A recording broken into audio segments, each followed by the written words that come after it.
Energi pedang abu-abu Huaken yang tak terbendung, yang tampaknya memutus sebab dan akibat, di tengah cahaya merah menyala dari api pemusnahan dan bayangan gadis kristal es setinggi 100 kaki, melepaskan hawa dingin ekstrim yang mampu membekukan ruang dan waktu. Serangan ganda itu akhirnya menyebabkan jeda yang terlihat untuk pertama kalinya.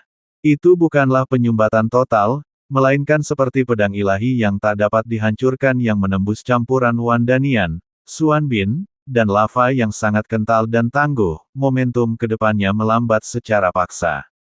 Diberdayakan oleh kekuatan inti bumi, aura Xiaoyan melonjak seperti badai. Kekuatan api pemusnahan meningkat beberapa kali lipat. Cahaya merah tidak lagi berkedip tetapi mengeras, gelombang api yang mengamuk mengancam untuk membakar kehampaan, sementara kekuatan primal es di belakangnya melonjak lebih ganas lagi. Kemanapun udara dingin biru putih itu lewat, bahkan badai energi yang mudah menghilang pun membeku menjadi ruang kristal es yang menyilaukan, mengeluarkan suara berderak seolah-olah akan mengeras sepenuhnya kapan saja. Dua kekuatan utama meletus dalam sinergi yang belum pernah terjadi sebelumnya, semakin diperkuat oleh keadaan pikiran Xiaoyan yang mendalam, membuat kekuatan aturan menjadi lebih kuat. Namun, kekuatan Xuan bersinar cemerlang pada pedang ilahi.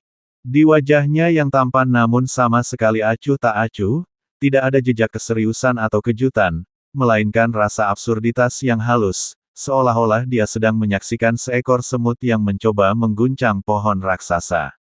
Ejekan di matanya tidak memudar tetapi semakin intens, seolah-olah dia sedang menyaksikan tontonan konyol yang ditakdirkan untuk sia-sia. Bahkan jika cahaya kunang-kunang berkumpul dalam jumlah yang tak terhitung, bagaimana ia berani bersaing dengan kecemerlangan bulan? Suara Huaken perlahan terdengar, setiap kata mengandung tekanan yang mencekik. Suara itu jelas bergema di kehampaan yang hancur. Tangannya, tergenggam di belakang punggungnya, tetap tak bergerak, dan bahkan pedang ilahi di bawah kakinya tidak bergetar sedikitpun. Haha, begitu. Mengapa kau tidak berani kentut sebelumnya? Saat Huaken berdiri dengan angkuh seolah-olah dialah yang terbaik di dunia, tawa mengejek terdengar dari samping, tetapi Huaken mengabaikannya, seolah-olah dia tidak mendengarnya sama sekali. Yang berbicara tentu saja Ye Beijing, yang sedang mengamati dari pinggir lapangan. Wajah Huaken tanpa ekspresi, tetapi bahasa tubuhnya mengungkapkan kemarahannya. Dia mengepalkan kedua jari tengahnya dengan marah, posturnya sesantai menyapu setitik debu dari pakaiannya, dia tidak lagi sama seperti sebelumnya. Masa lalu adalah masa lalu, masa kini adalah masa kini. Begitu kata-katanya terucap, jari-jarinya yang terkepal menunjuk ke bawah ke inti energi yang stagnan, cahaya merah dan biru yang berjuang, sosok yang tertancap di dinding es namun meledak dengan kemauan yang tak terkalahkan. Dengan tekanan lembut ke bawah, gerakan yang tampaknya tanpa usaha itu menghasilkan raungan yang menggelegar. Energi pedang abu-abu yang stagnan tiba-tiba mengeluarkan dengungan yang dalam. Cahaya abu-abu mematikan yang sebelumnya terkendali pada pedang itu langsung melonjak. Itu bukan lagi sekadar energi pedang, tetapi lebih seperti benang kehendak raksasa yang diresapi hukum pemusnahan, serangkaian suara lelehan yang sangat tajam bergema. Cahaya merah menyala dari api kepunahan, yang mampu membakar bintang-bintang, seperti besi panas yang bertemu dengan es kuno saat bersentuhan dengan cahaya abu-abu itu. Ia diiris secara brutal oleh energi pedang abu-abu mematikan. Bukan hancur, bukan dinetralkan, tetapi benar-benar musnah. Seolah-olah konsep api itu sendiri telah dinegasikan dan dilahap oleh energi pedang. Di sisi lain, hawa dingin ekstrim yang dilepaskan oleh gadis kristal es ilusi, cukup untuk membekukan ruang angkasa, seperti bertemu musuh bebuyutannya di bawah erosi energi pedang abu-abu. Energi pedang yang stagnan itu dengan mudah ditekan oleh tekanan lembut Huaken. Setelah mendapatkan kembali kekuatannya yang luar biasa, dia membunuh angsa liar dengan cara yang lebih mendominasi dari sebelumnya, menghancurkan es padat dan dengan tegas menebas Xiaoyan di dinding es. Ruang angkasa tidak lagi hancur, tetapi meninggalkan jejak gelap yang dalam di tempat energi pedang melewatinya, seperti hantu kehampaan absolut yang bahkan dapat melahap cahaya dan waktu. Di bawah selubung kehendak ini, seluruh reruntuhan jurang es tampak jatuh ke dalam keputusasaan yang mematikan. Hua Ken tergantung di atas kehampaan, saudara perempuannya tidak bergerak di tengah turbulensi energi yang kacau, matanya acuh tak acuh menatap Xiao Yan di bawah, yang kekuatannya dengan cepat hancur, seperti makhluk surgawi yang memandang rendah manusia fana yang mencoba menantang kekuatan ilahi.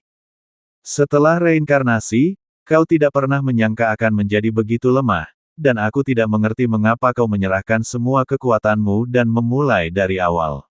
Apakah itu bermakna? Itu hanya operasi sia-sia yang pada akhirnya gagal. Dulu aku berpikir bahwa Yang Mulia menggunakan dunia sebagai papan catur, menempatkan dirinya di dalamnya, dan mengendalikan semua alam dengan rencana yang sempurna.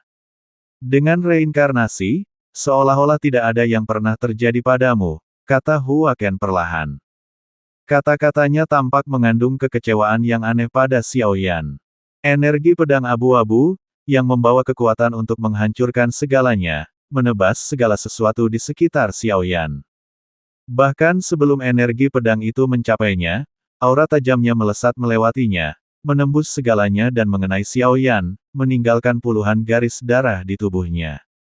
Darah menyembur keluar seperti air mancur, seketika mengubahnya menjadi sosok yang berlumuran darah. Rasa sakit menjalar ke seluruh tubuhnya, seolah-olah banyak pisau tumpul secara bersamaan mengiris dagingnya.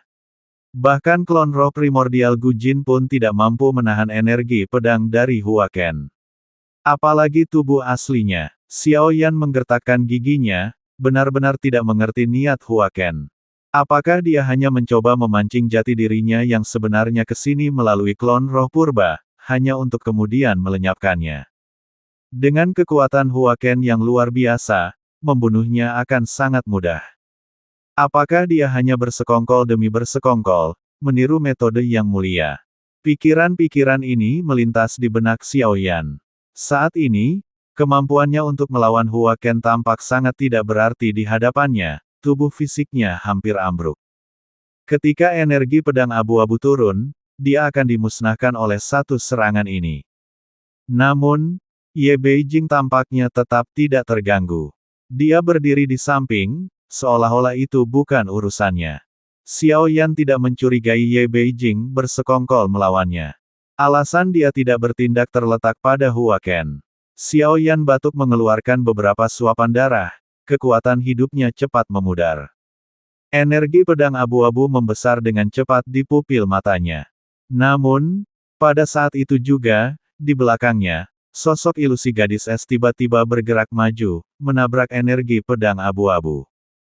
Liar, jangan. Xiao Yan buru-buru mencoba menghentikannya, tetapi keduanya sudah cukup dekat sehingga energi pedang melayang beberapa kaki dari sosok ilusi gadis es tepat sebelum menyerang. Kupikir kau benar-benar berani membunuhnya, suara Ye Beijing terdengar dari samping. Hua Ken masih tidak menatap Ye, dan Beijing mengabaikannya, berkata, kau hanya berpura-pura, Ye. Beijing tiba-tiba melangkah maju dan muncul di depan Hua Ken. Dia mengulurkan tangan dan menamparnya. Hua Ken terkejut, tidak menyangka Ye Beijing begitu gegabah. Dia buru-buru menghindar. Apa yang kau lakukan? Jangan berpikir aku tidak akan berani membunuhmu. Setelah mendapatkan kembali keseimbangannya, Hua Ken cukup kesal, merasa terhina.